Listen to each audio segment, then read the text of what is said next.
Ako ay nanawagan sa mga kabaro ko, sa mga Philippine National Police and Armed Forces of the Philippines. Magising kayo! Buksan niyo ang inyong mga mata at tahinga! Ano ang nangyayari sa ating bayan? Mga kababayan ko, ako 40 years, naglingkod sa bayan, sa edad ko 13 anyos, naglingkod ako at nakipagpatayan sa mga rebelde. Pero ito pala ngayon ang hinaharap namin ngayon. Problema! Ang problemang tinulog ng Pangulong Marcos, si Marcos, ang dahilan ng gulo ng Pilipinas na ito. Pero ito, mga kababayan, active at retired, hindi nagkakaintindihan dahil sa kagagawa ni Marcos. Binababa daw yung ano, ma'am. Nanawagan ako sa taong bayan, lalo na sa mga kabaro ko dati sa Philippine National Police at Armed Forces of the Philippines. Buksan nyo ang inyong mga mata at inyong mga tainga. Ano na ba ang nangyari sa ating bansa? Naubos na ang kaban ng bayan. Kami po ay mga taga-United People's Initiative. Kami po ay nagpunta dito sa kataas-taasang hukuman ng Pilipinas upang makiusap sa Honorable Chief Justice and the Associate Justices of the Supreme Court of the Philippines. Ang aming pong pasimuno, pasumamo, respectful appeal for resolution of pending national cases. To the Honorable Justices of the Supreme Court, we respectfully write as concerned Filipino citizens who sincerely care about the welfare of our republic and the stability of our democratic institutions. At present, there are several pending cases before the Supreme Court that carry deep and far-reaching implications for our country. Matters involving national budget, the electoral system, constitutional processes, and other significant national concerns. Among these are, ito po yung mga pending na cases na pinapakiusap namin, sana po ay masolusyonan, maresolba sa lalong madaling panahon. Rodrigo Roa Duterte Ronald De La Rosa versus Honorable Lucas Bersamin. Case number GR number 278747. Isidro Tom Ungap versus House of Representatives. Ito po yung tungkol sa 2025 General Appropriations Act. Case number 277975. Veronica Duterte versus Nicolas Torre III for kidnapping former President Rodrigo Roa Duterte. Case number GR number 278768. Attorney Israelito Torion versus Comelec and MRU. GR number 279246. Sara Duterte versus House of Representatives. Yung alleged sham impeachment po, case number GR 278353 at yung pong kaso na final ni General Eliseo Rio versus the Comelec and Smartmatic, GR number 263838. We fully recognize the weight of your responsibility and the need to carefully deliberate on each matter in accordance with the Constitution and existing laws. Nevertheless, we respectfully appeal for a prompt, clear and just resolution of these cases.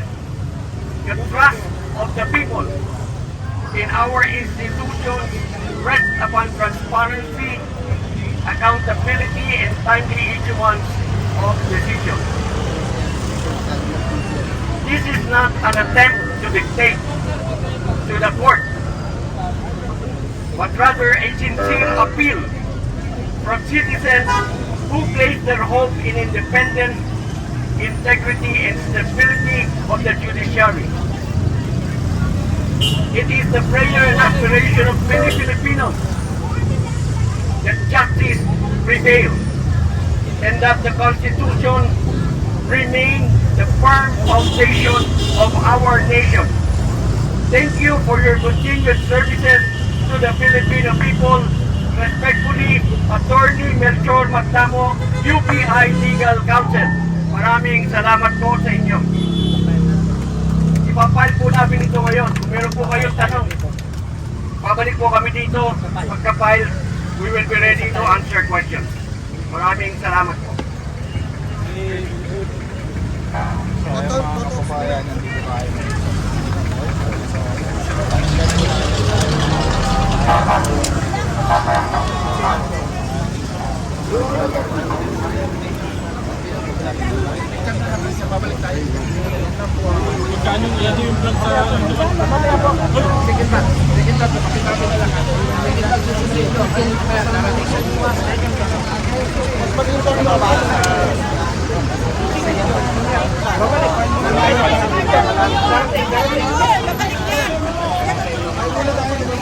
Okay, parating yung second batch, may darating galing bawasan. Hintayin nyo, sa liwasan, darating na. Second batch.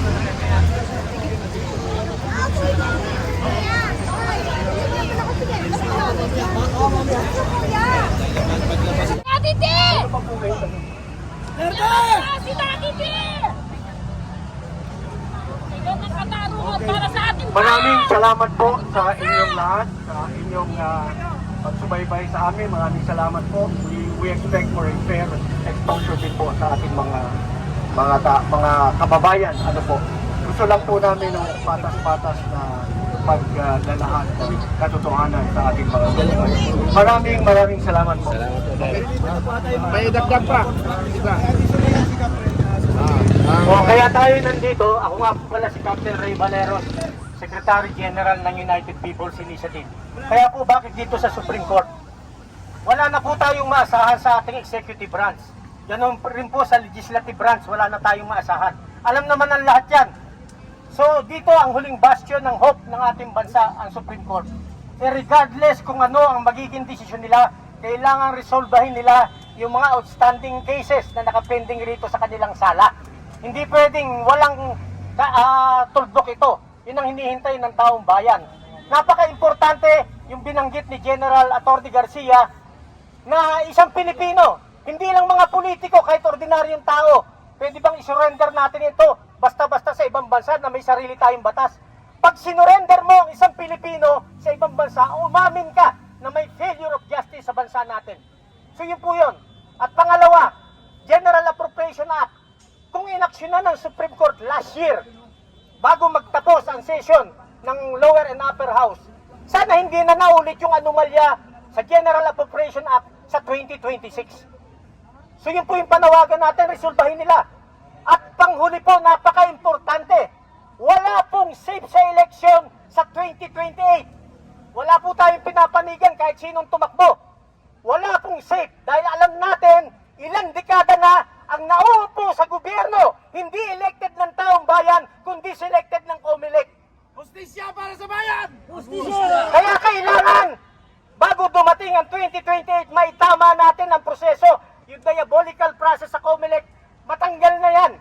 Yung mga bayaran dyan, wala tayong maiuupo na talagang elected ng taong bayan. Walang safe sa election sa 2028 kahit anong partido mo. Kung sino ang malaking ibibigay, kung sino may mandato, yun ang mananalo. So yan po yung ating inilalaban dito sa Supreme Court. Hindi po natin sila inuutusan. Tayo po ay nakikiusap sa kanila na resolbahin na ito at malaman ng taong bayan kung ano ba ang stand ng Supreme Court bilang huling taga-analisa ng ating batas at ng ating konstitusyon. Marami po salamat sa lahat. Okay. Binababa yung mga bombs. Binababa. Ano? Binababa na po yung Ako po ay si Colonel Segundo Metran, retired Philippine Army, kami Scout Ranger Regiment, and Special Forces, Supremo ng Filipino Guerrilla Forces. Ako ay nanawagan sa mga kabaro ko, sa mga Philippine National Police and Armed Forces of the Philippines. Magising kayo, buksan niyo ang inyong mga mata at tahinga ano ang nangyayari sa ating bayan. Mga kababayan ko, ako 40 years, naglingkod sa bayan, sa edad ko 13 anyos, naglingkod ako at nakipagpatayan sa mga rebelde. Huwag binababa Pero ito pala ngayon ang hinaharap namin ngayon. Problema! Ang problemang inulog ng Pangulong Marcos! Si Marcos ang dahilan ng gulo ng Pilipinas na ito. Pero ito, mga kababayan, active at saka retired, hindi nagkakaintindihan dahil sa kagagawa ni Marcos. Binababa daw yung ano, ma'am.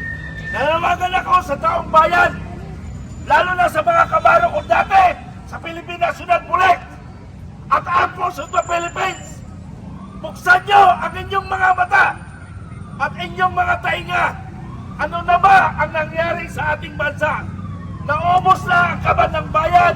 Kailan kayo magigising kung ubos na ang kaban ng bayan? Kaya nanawagan ako, I am General Segundo Mitran, retired of the Army, Supremo of the Filipino Guerrilla Forces. Kaya nanawagan ako sa inyo lahat, magising kayo sa katotohanan, buksan ang mga mata. At tayo nga, maraming salamat sa inyo.